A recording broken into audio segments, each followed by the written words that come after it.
Kuhang-kuha ng silong na to, yung inis naming dalawa. Nasa akin ba naman lagi yung dalaw ng core? Oh, ang tagal mo na naglalaro ng ML pero hindi mo alam yung ibig sabihin ng CD. Ako alam ko boy, kayo ba? Wala nang DVD ngayon. Sira na amin. Magkakasundo kami na ito. Prayo XP nga daw eh. Hindi ko alam kung bakit lagi nadalaw sa akin to. Ikaw ba naman mahampas ng malaking maso sa ulo eh? Pero bakit ako trip mo, Mark? Mark, isang babala. Marunong ako magpaiyak ng bata. Baka binira yan. Si Mark, tamang tower hug oh. Ako na papasok boy. Kapag tinatamaan ka nga naman ng malas oh, tumatama sa akin yung tower boy. Napakalaking lugi nito ah. Ay, hindi pala ako lugi kasi wala naman akong puhunan. Alam niyo yung puhunan boy. Ito yun boy oh, yung tagapagtanggol ko. At dahil marunong ka umikot, iikot na rin tayo boy para hindi mahirapan yung ibang kakampi namin. Ay hala, hindi pa sapat. Tamang jar-jar nga tayo dito boy kasi alam ko dadaan dito si Dan. Nauna yung second skill. Naku po, lagot ka sa akin.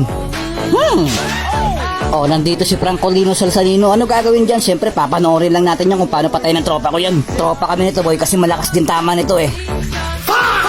Sa pool, sa bunbunan. Di pa kontento yan. Papasukin niya pa si Luya sa tower oh. Labas ka boy, sabay balik. Kapag hindi mo na kaya, ako na yung kapasok dyan.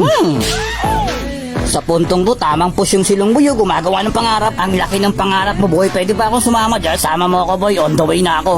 Kakapanood mo yan ng content na Inuyasha boy eh. Yung kumakambak boy, yung inuubos lang yung tower. Malabo mong magawa sa akin yun boy.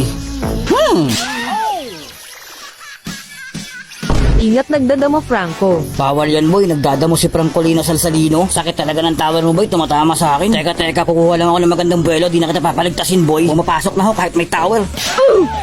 Hambog kasi Aldes. Pero bakit walang space? Sabi ko naman si boy, mapapaiyak kita eh. Teka, ito yung kailangan kong shutdown eh. Kahit malag. Sa puntong to, napakatagal ko nagtago sa damo. Pero bakit ganito yung nangyari? Epekto ba to ng pagdadamo ni Francolino Salsalino? Naamoy mo ba yung pagkijerjer ko dito? Nasungkit niya ako boy. Tapos syempre, pinagkitaga niya yung mukha ko dito boy ha. Alam mo ha, dahil madaya ka, makapag-recall naman ako. Tamang lipad nga ako dito boy, kahit walang tama ng damo. Ang masama, sa dami nun, ako na naman yung nasungkit niya. O, di na kita paghihinalaan, talagang magaling ka. Kompleto na pala kami, pero sa akin pa rin to boy. At nagkakaroon na nga ng matinding makbakan dito boy at nagugulat ako sa mga pinapakita ng silong dito kasi sobrang tapang niya. Pinapasok niya yung 5. Oh, kitang-kita niyo naman, di ba? Hindi ako naghahambog dito boy, hindi ako yung tumitipi dito ah. 4 versus 1 daw, akala ko 5. Hilbert, lumapit ka eh. So kasalanan pa namin ngayon. Pumasok ka sa 4 tapos sasabihin mo 4 versus 1. Gigil mo ako eh no? Tapos pinagtanggol naman siya ng mga kasama niya rito boy. Kailangan ko na gamitin pinagbabawal kong technique ang mag-recall. Kaso nabaliwala yung pag-recall ko dito kasi nag-concede na yung kalaban boy. Mabilis kayong sumuko sa bagay na hindi nyo dapat mabilis sukuan. O ang magpalo pogi.